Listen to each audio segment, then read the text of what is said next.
Are you finding yourself with super low energy? You're obsessing over sugar, obsessing over food, and you still can't lose the weight? You're not alone, and you're in the right place. By the end of this video, you will learn the 3 most common mistakes women in perimenopause to menopause make trying to lose weight, and 3 tips for getting the scale to moving. So the reason you might find yourself with low energy levels, obsessing over what you're going to eat, and the scale's not moving is that your blood sugar is not at a consistent level throughout the day. There's a reason this is happening. And in this video, I'm going to explain why you're experiencing low energy levels and obsessing over food, and why you're not losing weight as a woman in perimenopause to menopause.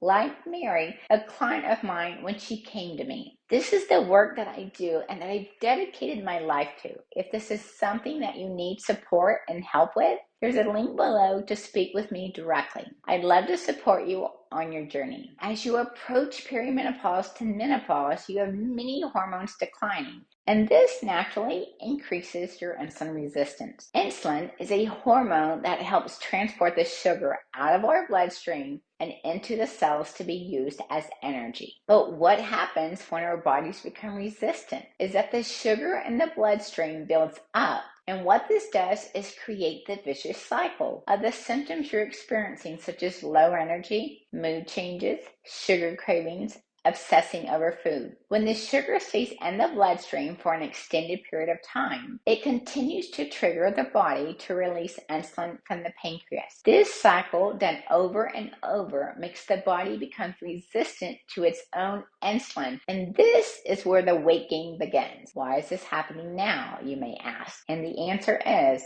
that in perimenopause to menopause, the body's level of estrogen, progesterone, and testosterone are declining as the ovaries are slowing their natural function to help produce these hormones. Though the ovaries are slowing in secreting these hormones, it's important to understand that the body can still produce these hormones with the right type and amount of nutrients. These main nutrients are called macronutrients, and we will talk about those in a bit. What I often see with ladies entering perimenopause to menopause is pulling out the cards, so to say.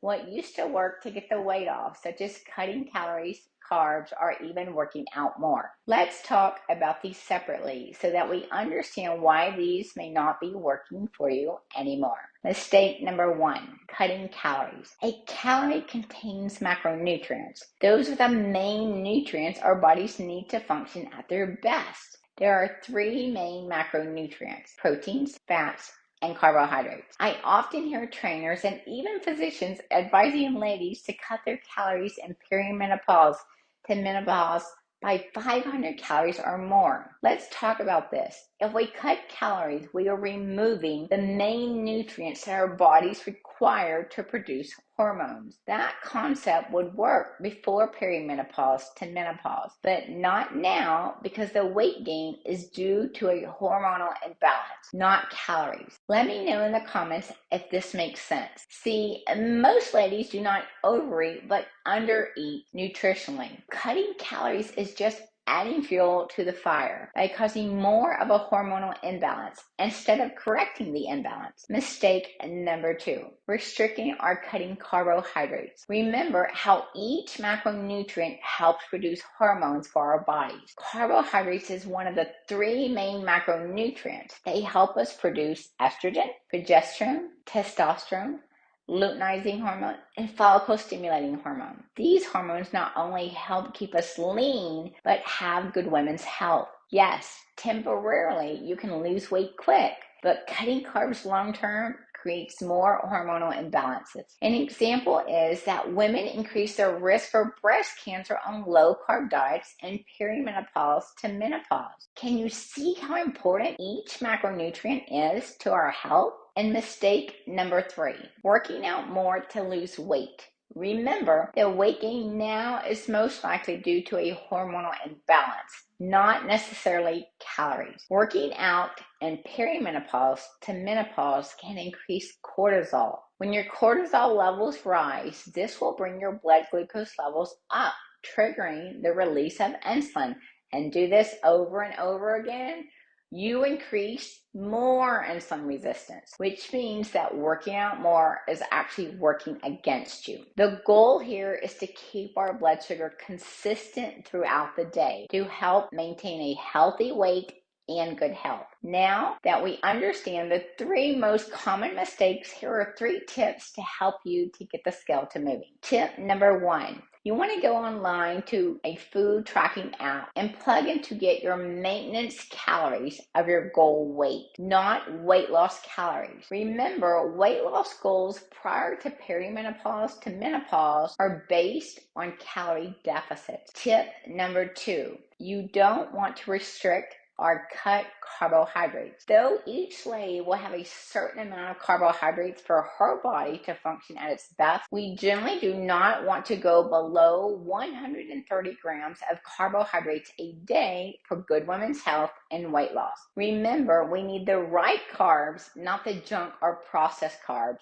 to produce those important hormones more now than ever. And tip number 3, you do not want to work out more. Strenuous workouts, especially in excess of 45 minutes, increase cortisol levels. You want to focus on short periods of strength training and keep cardio low to moderate. HIIT or high intensity interval training is great, but not to exceed 15 minutes, no more than 2 or 3 times a week. It's crucial to create hormonal balance with our nutrition and activity level for not only good women's health, but weight loss that is sustainable. If you're struggling to lose the weight and need the support, I have a program. If you need support with this, book a call at the link below. I'd love to speak with you and guide you on your weight loss journey. This is the work that I do. I help ladies in perimenopause to menopause go from frustrated, overwhelmed, defeated, to confident, excited, fit, and lean without the use of diets or restrictions using macros. And be sure to watch the next video.